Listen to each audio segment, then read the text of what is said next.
Hi, folks. Welcome back. And those of you that are new, welcome.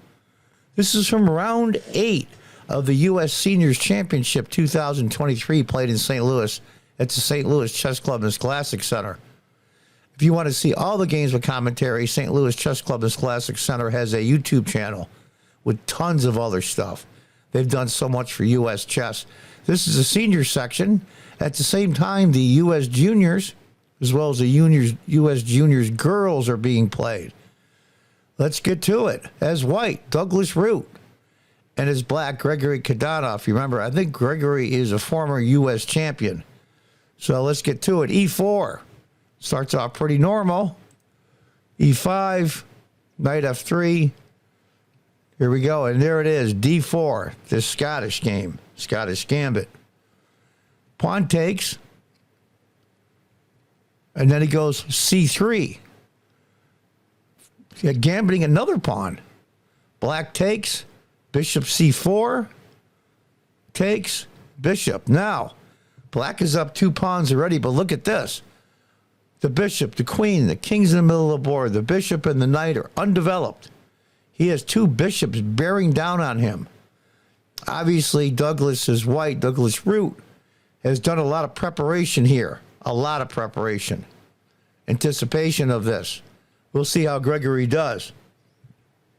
Bishop checks. Knight C3. Now all of white's pieces are developed. Knight F6. White castles. And it looks like he's going to lose the pawn with bishop takes knight, bishop takes bishop. That's not the case. Knight takes bishop, you put the rook on E1, and the knight is doomed. Bishop takes. You notice knight does not take pawn because he would be doomed. Be pinned against the king. Castles. Now knight G5. Very interesting. As you can see here, you've got the bishop and the knight on this pawn here. One of those, I'm going to take 2 minor pieces for a rook and a pawn deals. He chases the knight takes, the rook takes, the bishop takes, king takes. King's out in the middle of the board. If you go to keep score here, the score is, it's a 1-point advantage for black, according to this, but I don't like that open king. It's 2 knights and a pawn for a rook. So technically, black is up. Pawn. Knight.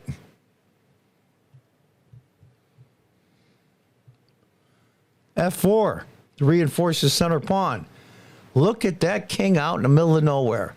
And that knight, the bishop is still stuck on C8, undeveloped. It says almost a 1.5 advantage on the computer for black, but I don't buy it. I wouldn't want to be black here. Pawn trying to develop his bishop and go after white's center. He says, you know what? The heck with it. E6 check. Now that's tempting. What would happen after bishop takes pawn?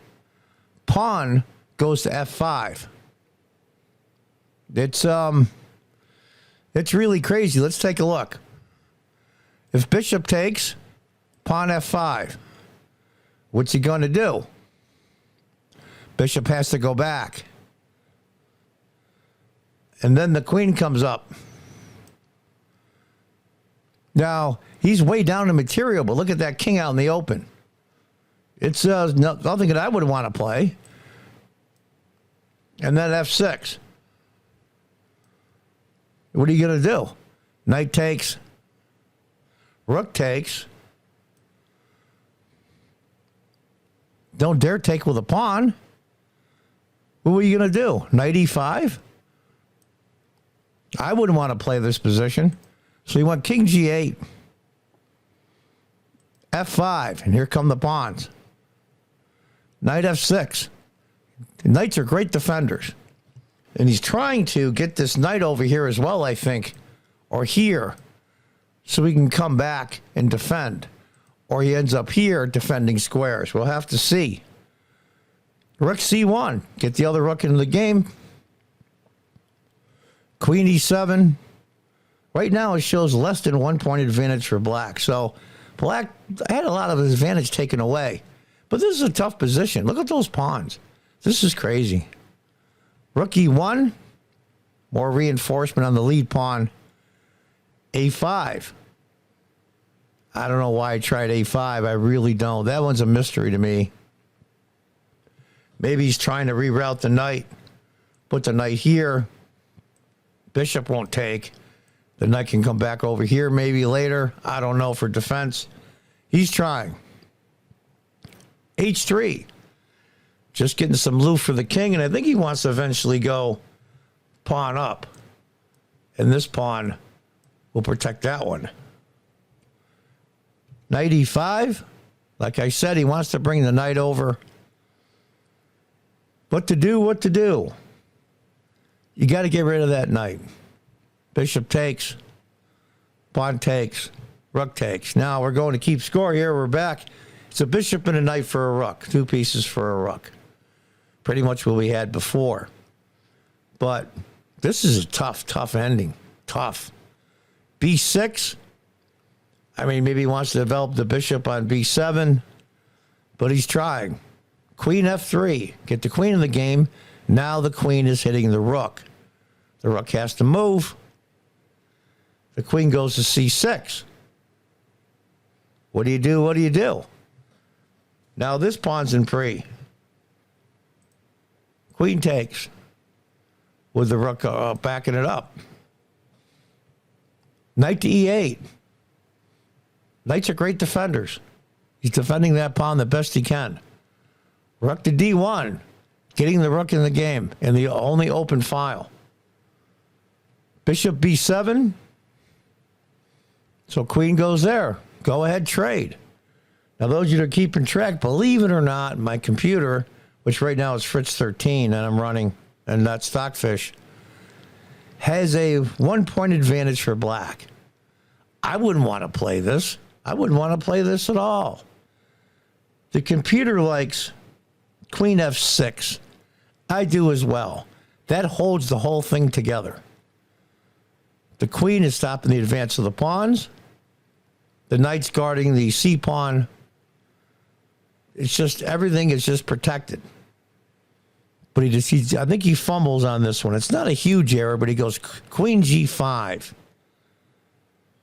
Now black's advantage is slowly deteriorating, but he's trying to fight back. He really is.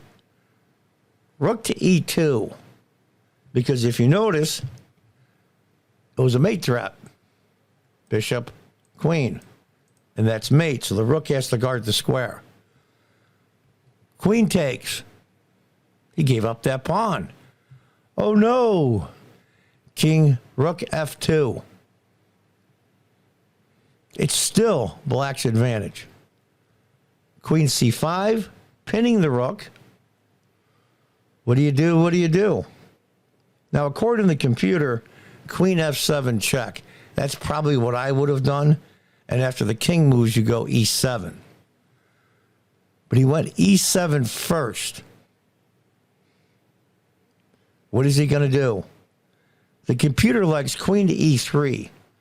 And I do as well, frankly. But I think this is where he blundered. Bishop C6. Now it's an even game. Black has lost his advantage. It's hitting the queen, but he goes there check. King has to move. What do you do? What do you do? Rook D8. The walls are closing in. Rook B7. Why he did that, I have no idea, but he has to, because he can't take the rook. His pawn takes rook queens. And he can't leave the rook hanging. Can't put the rook in the corner. Rook takes the knight. Bishop takes the rook. Queen E4 check. What are you going to do? King to G8. King to H8 is probably your only hope. But he goes bishop G6. And that's the blunder. Now let's go back here. We're on move 32. That's the blunder. Bishop G6. Now, stop the video and take a look at what is the winning move for white. If you queen, bishop takes the new queen, queen takes, and black's back in the game. But no, if you queen, bishop can't take the queen on e8, the new queen, because it's pinned against the king. So what do you do? By the way, this is where black resigned. So what do? You play bishop takes the new queen, right? But you can't. So you take this queen, figuring, okay. But queen takes bishop check. And the rook is lost. So that move there, basically it was an even game at this point. The only move to stay alive was king h8 or king g8. I don't know if he was short of time or what. It's on move 32, and the first time controls the first 40 moves. Maybe he was short on time. I don't know. But that loses. And we saw why. After queen, bishop takes, check. It was a great game. I think Gregory Kaidanov hung in there. I think that was a really difficult position. And he had a decent position considering how he was getting bombarded. But just like in life sometimes, chess, just like Fisher said, chess is very much like life. You make one fatal mistake, you can lose it all. Chess is very unforgiving. I love the game. I love it to pieces. But chess is very unforgiving. So there you have it, a game from round 8 of the U.S. Seniors Championship 2023 from the St. Louis Chess Club and Scholastic Center. Like I said, if you want to see all the games with commentary all the way through, both junior tournaments as well as the seniors, this Chess Club and Scholastic Center has a YouTube channel with commentary, with great commentators. There's 3 of them that do the commentary. It's just awesome. So there it is, a heartbreaker. He was hanging in there the whole time. One mistake at the end, loses it all. Until the next time, goodbye and good luck.